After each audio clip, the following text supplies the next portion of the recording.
Welcome to another edition of Wired for Wealth, guiding you to achieve lasting financial freedom and peace of mind. I'm your host, John MacGregor, your antidote to your financial struggles. In this episode, I want to talk about my forecast for the economy and my outlook for the market going forward.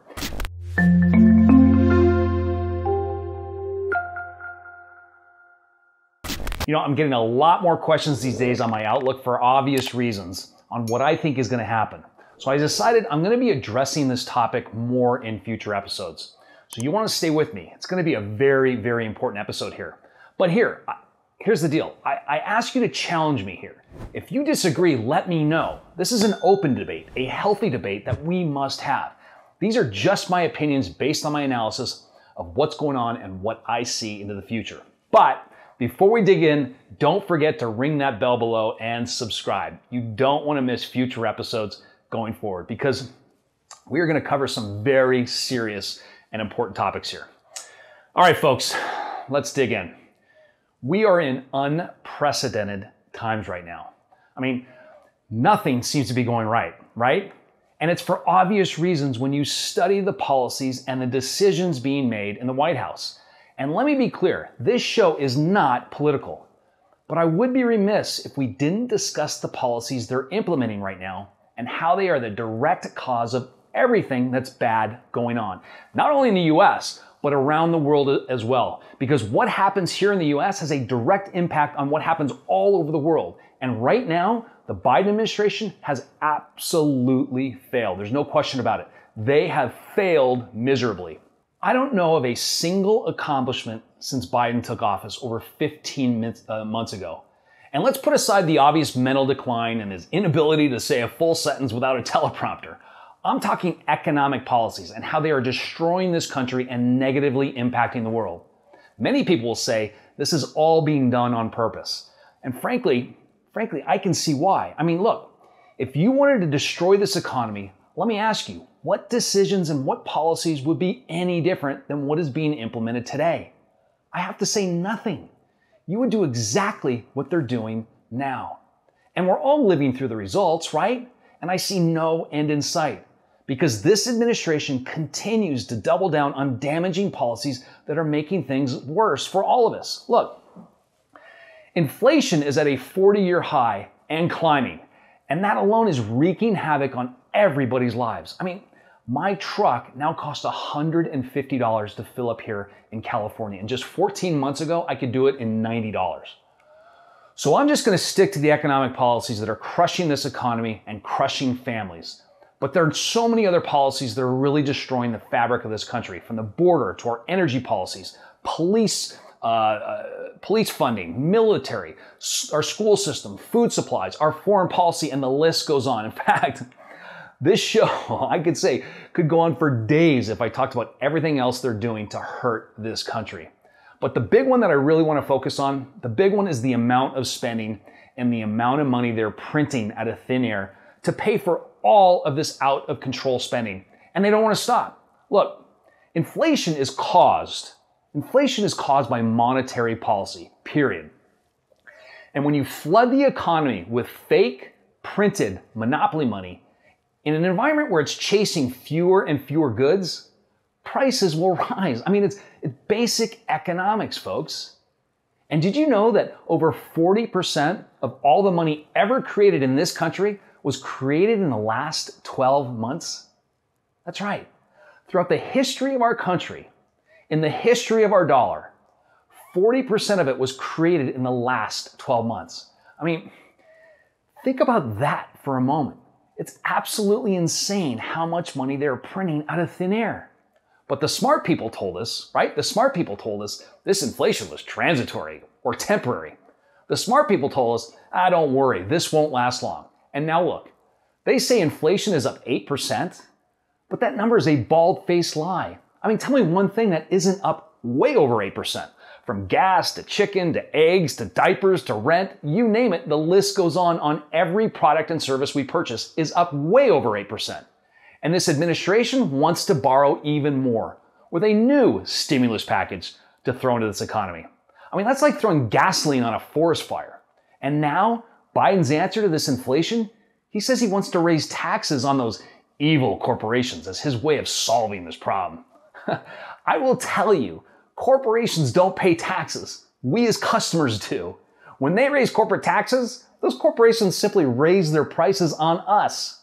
So in essence, when he says he's going after those evil corporations, he's going after you and me, the consumer. Raising taxes is not the answer, and history will tell you that. And now, as a result of all of this, we are in a situation called stagflation, which is leading us directly into a recession. Stagflation is when you have negative economic growth and inflation at the same time. It's like you're boxed into a corner with nowhere else to go. And when you're in this situation, as we are now, it is very difficult to navigate yourself out of it. So the smart people who made all the decisions on our behalf have turned this economy into a train wreck. And now, no matter what they do, no matter what they try to do and implement, it will only make things worse. Why? Because look, if you raise rates to tame inflation, you're just going to slow the economy down even further. But if you don't raise rates, then inflation just continues to go up. They got us into a major jam that will be very, very painful for all of us to get out of. And more borrowing and more spending and higher taxes is not the answer. Because under this administration, their Build Back Better plan has resulted in nothing being built, nothing's back, and nothing's better, right? So, with all that being said, this leads me to my outlook. U.S. stocks are off to their worst start to a year in more than half a century. Think about that. Even though stocks are way down right now, I will make a strong argument they're still very expensive. The S&P 500, which is a basket of the 500 largest companies in America, still has plenty of room to fall if history is any guide. And a big source of uncertainty is the Federal Reserve's, their desire for monetary tightening. And if history is any guide, that is likely to tip the economy into recession.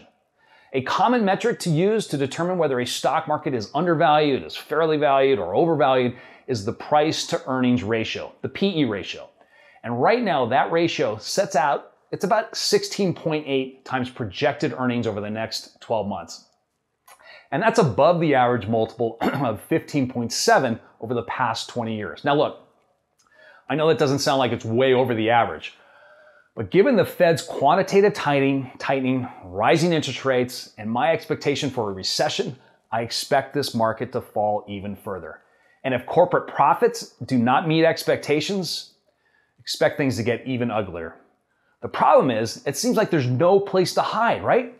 I mean, look, crypto's imploding, cash is just eroding due to inflation, the stock market's falling, as we talked about, and the bond market's imploding, and even gold is in the red. And when you have stocks and bonds falling in tandem, that's highly unusual. And that reflects a lot of uncertainty about the future. It's really a kind of a nowhere to hide market right now. And based on this administration's unwillingness to implement proven policies that have worked in these situations in the past, on top of their desire to make things even worse with more borrowing and more spending and higher taxes, I am forecasting a recession later this year or early next. And I believe it's wishful thinking that they have the courage to do what's necessary. I just pray I'm wrong. So if I am right and we do enter a recession, put your helmet on because it's going to get ugly. And that could mean a serious decline in the stock market sooner than later and the bond market tumbling as well. And if that happens and there's a flight to cash, expect gold to fall even further. I also want to briefly discuss the housing market. Now, there is a housing shortage which will help stabilize prices, but having said that, I could easily see a severe downturn in the housing market. But is there a housing bubble? I am worried. And let me just quote Stephen Moore. U.S. housing affordability fell last month to near the lowest level ever as home prices surged. Mortgage interest rates now exceed 5.2% and likely climbing, up from 3.6% 2 years ago. And the Fed is raising rates again, as it should, but this too will likely raise mortgage rates. The average mortgage payment is now $1,800 a month.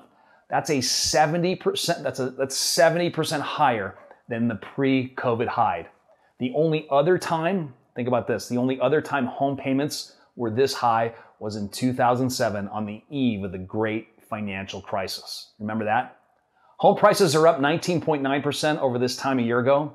Although that's very good news for homeowners as their home equity surges, it's a killer for home buyers, especially first-time buyers. And loan to income levels also are rising, which makes defaults more likely. End of quote. Is any of this sounding familiar? All of this has been artificially inflated by years of artificially low rates. Fed policies of purchasing hundreds of billions of dollars of mortgage-backed securities, and Congress passing out hundreds of billions of dollars for taxpayer-funded rental assistance. It's all helium pumped into a balloon that could soon pop. So, I'll leave it up to you to decide if now is a good time to buy a home or not. So the big question is what to do, right? For me, I'm constantly looking for opportunities to invest in and areas to and certainly areas to avoid.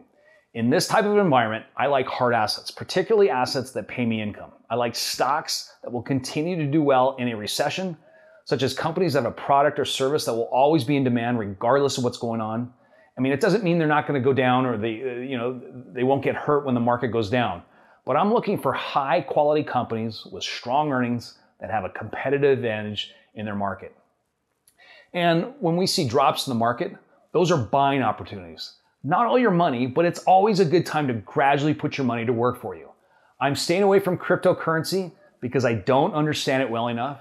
And I think it's too new into the game, frankly. We're starting to see a shakeout of a lot of these currencies right now. Kind of reminds me of the dot-com bust back in the early 2000s. I kind of like to say that, we're sort of in the end of the new beginning in crypto because, the internet just didn't go away when we saw the dot-com bust. In crypto, we've seen a lot of overzealous individuals like they did in the dot-com. They thought they could make a quick buck in this new digital currency and they got sucked in, right? Because they were fearful of missing out. In other words, FOMO, fear of missing out. And that's why so many people chase cryptocurrency just like they chased those dot-com stocks in the past because they were looking for a quick buck and then they got burnt. And now look at the internet today and what it has turned into. So we're looking at kind of a shakeout right now. So with that, I'll wrap it up with this. Look, in any type of market environment, there are always opportunities to not only survive, but also thrive. But burying your head in the sand is not a strategy. You do not want to wake up one morning wondering what happened to your money. This episode is about making you aware of what's going on. Because as I always say, what you are not aware of will always control you. But what you are aware of, you can control and identify opportunities. So leave a comment below. What are your thoughts? Challenge me on my forecast. What's your forecast for the future? And what do you think the government should be doing, if anything, to solve this problem? And remember, I've got a lot of powerful resources on my website for free that you can download immediately to start your journey to financial freedom and peace of mind and prepare yourself for this upcoming recession that I think is going to happen.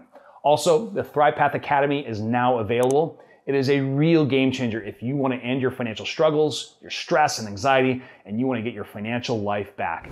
As a student recently said, there is no better time for the Thrive Path Academy than now. So check it out on my website. Until next time, upward and onward. Take care. Bye-bye.